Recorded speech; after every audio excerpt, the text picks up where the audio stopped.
为着要来展现着在地文化，宜兰县政府甲中华师范大学美术系教授陈世强来合作，伫个宜兰河的河边，用6000多片的胡鸦片，以烧制的方式来做一幅真大幅的壁画，详细来记载着20世纪初宜兰旧城的风貌。图美术是一幅宜兰版的《清明上河图》。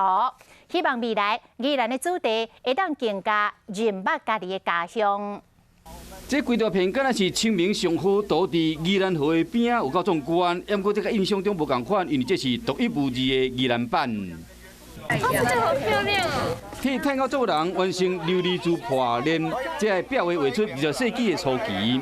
宜兰城甲宜兰河要有在地人的生活为面。从这边看到很多传统生活，好店铺。那个宗教，好那个很多不同的民间的活动。宜兰城建成200年，是宜兰县的政治经济中心。那宜兰河是培育宜兰文化甲产业的发展，为了展现宜兰河甲旧城的历史文化，并且增进观光记忆点，县政府推动河岸改善工程，甲陈世强教授合作，伫宜兰河边啊为宜兰版的清明上河图。为着咱的这个宜兰县的文化历史故事，这个根呢要给它根深蒂固。